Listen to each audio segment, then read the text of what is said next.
Жетісай ауданында биыл 19,6 мың гектарға егілген бақша дақылдарынан 525 мың тонна өнім алу жоспарланып отыр. Қазірде қауыннан гектарынан орта есеппен 281 центнерден, ал қарбыздан гектарына орта есеппен 260 центнерден өнім алынуда. Алынған өнімдер Ресей, Белоруссия елдермен қатар Астана, Алматы, Шымкент секілді ірі қалаларда саудалануда. Жетісай ауданына қарасты Шабылан Ділдәбеков ауылдық округінде 6 гектар жерге пленка астында. 5 гектар жерге пленкасыз қарбыздың талисман F1 сортын еккен Олжас Еспотаев өнімін Ресейге саудалауда.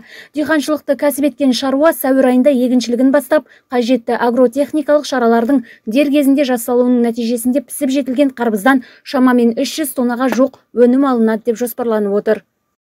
Бүгінгі таңда қазір барлық тыңайтқышта өндіріп шығару барлығы үлкен қаражатқа келіп тіреліп жатыр.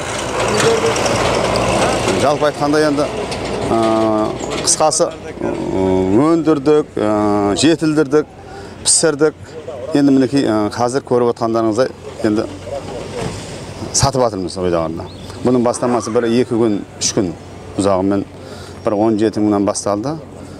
Кейін содан төмендеп кете берді ғой, ойдағарда бағасы.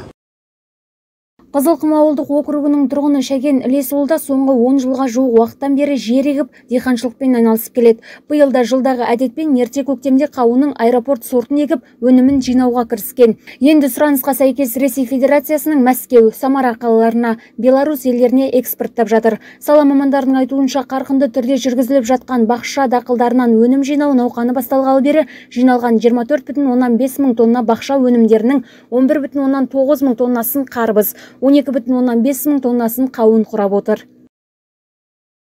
Дарбызымыздың сорты талисман F1. Россияға, шетелге сатып жатырмыз. Биыл енді 70 басын 90 теңге, осы 80-70 теңге аралығында сатып отырмыз. Шүкір, жақсы, салмағы, тоннажы жақсы шығып жатыр. Гектарына қаншадан өнім берді? Гектарына биыл есеппен қарағанда 40-45-тен берді. Өнім. Өткен жылы 15,2 мың гектар алқапқа бақша дақылдары егіліп, 417,8 мың тонна өнім алынған Жетісай ауданында биыл 19,6 мың гектарға егілген бақша дақылдарынан 525 мың тонна өнім алу жоспарланып отыр.